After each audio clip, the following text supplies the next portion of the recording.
दोस्तों, एक truck driver के साथ ऐसी घटना घटी है कि जिसे सुनकर आप सहम जाओगे। ये कहानी ट्रक ड्राइवर प्रकाश की है। हुआ यूं था कि जब मैं सामानों को लेकर दिल्ली से जयपुर जा रहा था, उस समय रात के तकरीबन 8 बज रहे थे। मेरी किस्मत बहुत खराब थी कि मेरे साथ कोई हेल्पर नहीं था, क्योंकि मेरे हेल्पर, जिसका नाम चुनचुन था, उसकी टांग टूट गई थी, जिस वजह से वो आने में असमर्थ था। इस समय मैं ट्रक को दिल्ली जयपुर हाईवे पर दोहरा रहा था। उस समय हाईवे पर इक्का दुक्का ही गाड़ी थी। चारों तरफ पूरा सुनसान था। लंबे और घने घने पेड़ चारों तरफ फैले हुए थे, जो आसपास के माहौल को थोड़ा डरावना बना रहा था।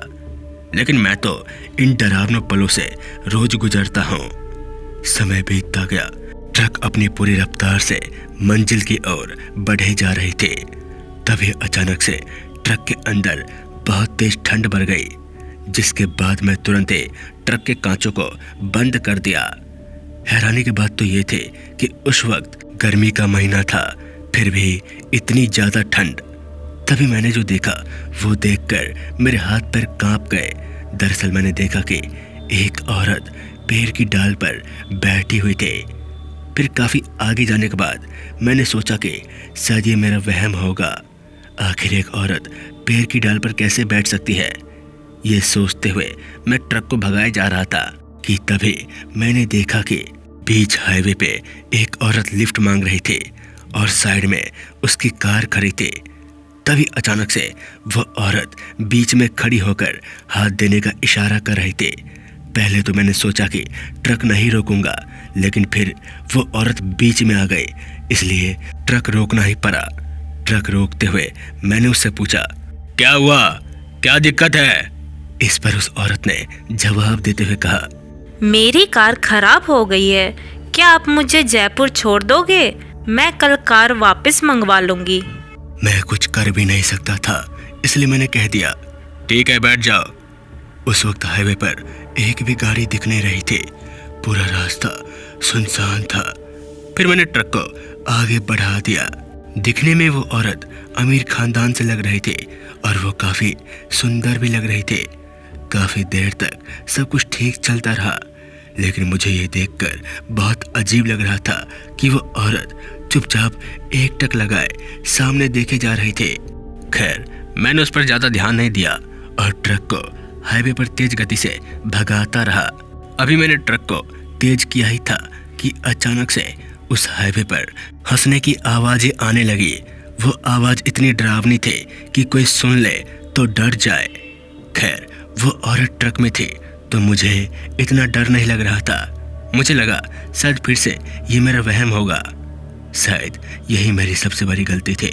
किस्मत से तभी मेरा फोन नीचे गिर गया, जिस वजह से मैं उस चुड़ैल को पहचान पाया।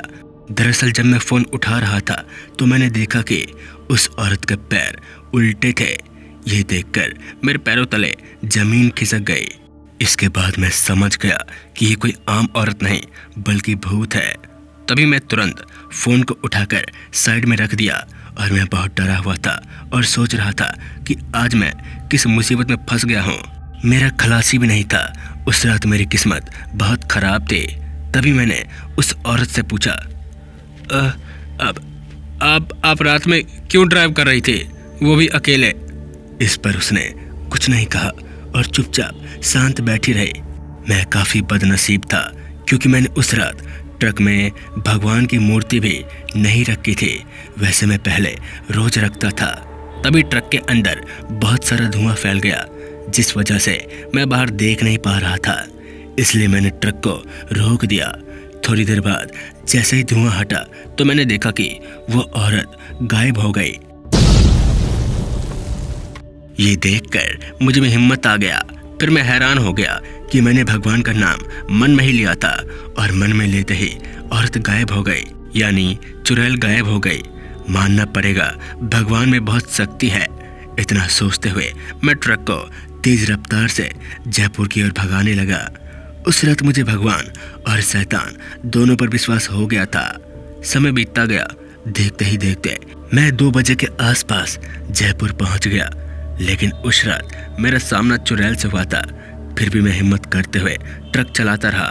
मुझे अब समझ आ गया था कि रात को ड्राइव करते वक्त किसी को लिफ्ट नहीं देना चाहिए, चाहे वो कोई भी हो। उस रात तो मैं बच गया, लेकिन आगे से मैं कभी भी बिना खलासी के नहीं जाता। तो दोस्तों, अगर आपको ये कहानी अच्छी लगे तो हमारे चैनल फियर पॉडकास्ट को लाइक, शेयर, सब्सक्राइब करना ना भूलें। मिलते हैं ऐसी ड्रावनी कहानी के साथ। तब तक के लिए जय हिंद, जय भारत।